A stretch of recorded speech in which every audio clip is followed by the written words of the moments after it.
안녕하세요, 여러분. 오늘 우리가 함께 살펴볼 이야기는 출애굽기에서 가장 드라마틱한 순간 중 하나인데요. 바로 깨졌던 언약이 어떻게 다시 회복되는지에 대한 이야기입니다. 희망의 최고점에서 절망의 바닥으로, 그리고 마침내는 놀라운 용서로 이어지는 이 과정을 함께 따라가 보겠습니다. 자, 그럼 본격적으로 이야기 속으로 들어가 보죠. 모든 것의 시작은 시내산 정상입니다. 하나님께서 모세에게 아주 거룩하고 중요한 지시를 내리시는 그야말로 희망과 질서로 가득 찬 장면이죠. 바로 이곳에서 이 땅에 하늘의 모형을 만들 엄청난 계획이 시작됩니다. 하나님께서는 당신이 이스라엘 백성과 함께 머무실 공간, 바로 성막에 대한 아주 세밀한 계획을 알려주시는데요. 언약궤는 이렇게, 떡을 놓는 상은 저렇게, 그리고 순금 등잔대까지 와 정말 모든 디테일 하나하나가 하나님의 임재를 위해 얼마나 세심하게 설계되었는지 알 수 있는 대목이죠. 근데 여기서 정말 흥미로운 점이 있어요. 이게 그냥 단순한 건축 프로젝트가 아니었다는 겁니다. 하나님께서 직접 아티스트를, 장인을 선택하시고 그들에게 당신의 영을 부어주셨다는 거예요. 이건 신과 인간이 함께하는 영감으로 가득 찬 예술 작업이었던 거죠. 그리고 이 모든 계획의 활용점정이라고 할 수 있는 게 바로 안식일입니다. 안식일은 그냥 쉬는 날? 아니요, 그 이상이었어요. 하나님과 그의 백성 사이에 특별한 관계를 확증하는 절대로 깨지지 않을 영원한 언약의 가장 중요한 증표, 일종의 사인 같은 거였습니다. 자, 그런데 이제 분위기가 완전히 바뀝니다. 산 위에서 펼쳐지던 그 거룩한 평화와는 완전히 반대로 산 아래 진영에서는 혼돈과 두려움이 들끓기 시작하고 있었어요. 이 두 장면의 차이가 느껴지시나요? 정말 극명한 대조를 이루죠? 산 위에서 모세는 하나님과 직접 소통하며 율법을 받고 있는데 산 아래 백성들은 어땠을까요? 리더는 보이지 않고 시간은 자꾸 흐르니까 점점 조급해지고 두려움에 사로잡히기 시작한 겁니다.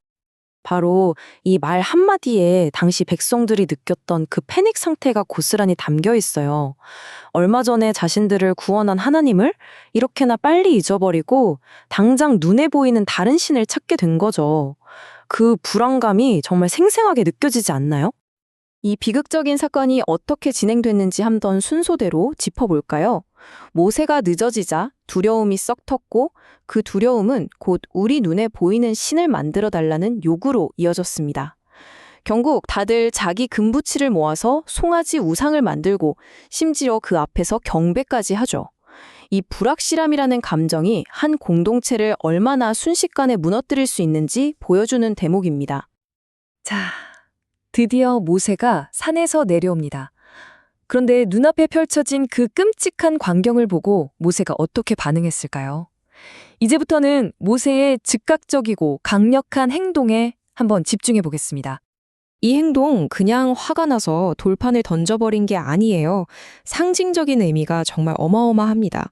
하나님이 직접 손으로 쓰신 이 돌판은요, 하나님과 이스라엘 사이의 언약 그 자체였거든요.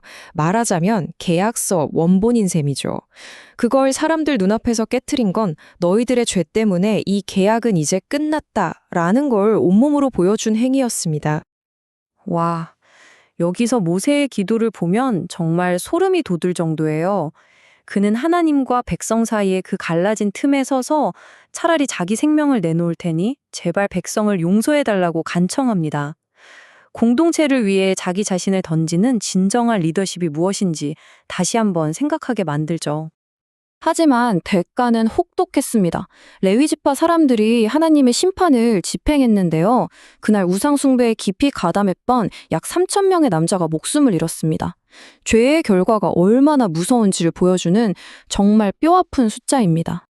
자, 이렇게 모든 게 끝난 것 같은 절망적인 상황에서 이야기는 다시 한번 반전을 맞이합니다. 모세의 그 간절한 기도에 하나님께서 어떻게 자비로 응답하시는지 이제 희망과 회복의 이야기로 넘어가 보죠. 여기서 정말 중요한 포인트가 뭐냐면요. 이 회복을 누가 먼저 시작했냐는 겁니다. 바로 하나님이셨어요. 하나님께서 직접 모세에게 돌판 2개를 다시 깎아와라. 내가 다시 써주겠다 하시면서 먼저 화해의 손길을 내미신 거죠. 두 번째 기회를 주신 겁니다. 그리고 바로 이 대목이 이 이야기 전체의 클라이맥스라고 할 수 있습니다. 하나님께서 직접 자신의 성품, 자신의 본질이 무엇인지 드러내시는 장면이에요. 심판의 하나님이시기도 하지만 그 본성은 바로 자비와 은혜라는 것을 스스로 선포하십니다. 이 자기 계시가 모든 것을 바꿔 놓는 거죠. 그렇다면 하나님의 이런 자비에 백성들은 어떻게 반응했을까요? 정말 놀라운 일이 벌어집니다. 마음이 움직인 모든 사람들이 너나 할 것 없이 성막 건축을 위해 자원해서 예물을 가져오기 시작했어요. 금, 은, 놋, 온갖 아름다운 실과 가죽까지. 그들의 헌신은 정말 압도적이었습니다. 이게 얼마나 대단했냐면 재료가 너무 많이 모여서 오히려 모세가 여러분, 이제 그만 충분합니다 하고 말려야 할 정도였어요. 정말 아이러니하지 않나요? 얼마 전까지만 해도 그 금으로 송아지를 만들던 사람들이 이제는 하나님을 위해 아낌없이 모든 것을 내어놓는 겁니다. 반역으로 시작된 이야기가 완전한 헌신으로 마무리되는 정말 극적인 순간이죠. 오늘 이 고대의 이야기를 쭉 따라와 보니 결국 우리는 이런 질문 앞에 서게 됩니다. 어떻게 그토록 끔찍했던 배신이 오히려 더 크고 놀라운 용서와 회복으로 이어질 수 있었을까요? 인간의 실패가 가장 밑바닥까지 떨어졌을 때 바로 그곳에서 시작되는 하나님의 은혜. 이 관계에 대해 한 번쯤 깊이 생각할 거리를 던져주는 이야기가 아닌가 싶습니다.